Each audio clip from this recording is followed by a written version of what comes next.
السلام عليكم اعزائي متابعي قناه مزرعه تي في. مرحبا بكم في هذا الفيديو. هذا الجردة هذه ديال واحد الاخ صديق ديال القناه، الفكره ديالو الخدمه ديالو تبارك الله. هاد الفانات هادو باش تيتوزع الماء، وخدام بهاد التيو هذا ديال 50 تقريبا، التيوات ديال الكوتا كوتا.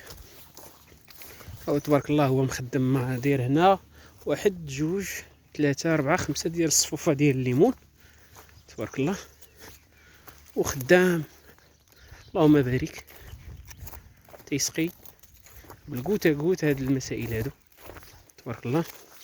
باقي غادي لتحت، باقي كاينه المساحه، تيسقي على واحد المساحه تبارك الله اللي تقريبا راه كاينه واحد 3000 متر هنا او اكثر او 4000 ربما اكثر تبارك الله. خدمه الطريقه هذه طريقه اللي هي كتقتصد الماء وكتحقق النتيجه اللي كيتمنى كل واحد، كيتمنى كل فلاح.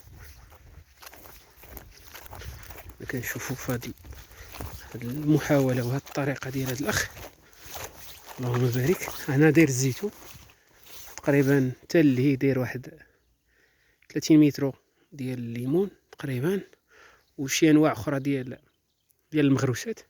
هنا داير الزيتون، هنا غادي الزيتون، يعني تقريبا الثلث داير فيه الليمون وشي اشجار متنوعه، والثلثين داير فيه الزيتون تبارك الله. بالنيابه على هاد الاشجار هادو اللي تيبان لكم شجر كبير، شجر بلدي كبير.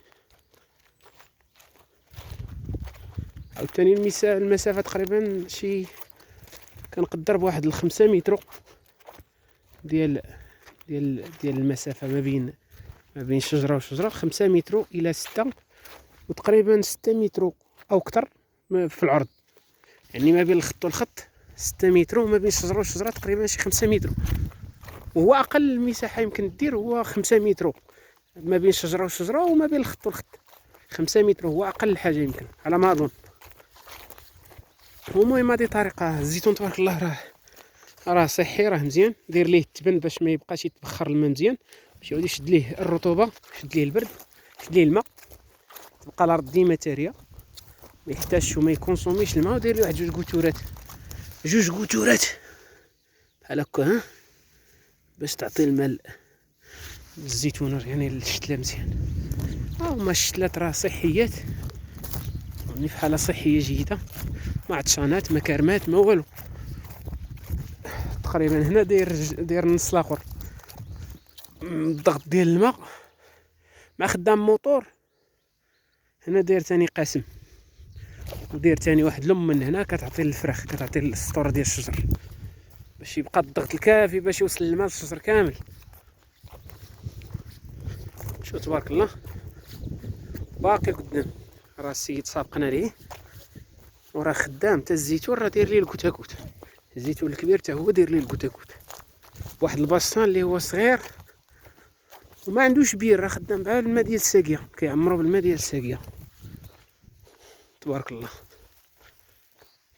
هذا بالنسبه للفيديو ديال اليوم، نتمنى انه يكون نال الاعجاب ديالكم. متنساوش الاعجاب والاشتراك في القناه وتفعيل زر الجرس، ولا عندكم شي سؤال مرحبا، والسلام عليكم.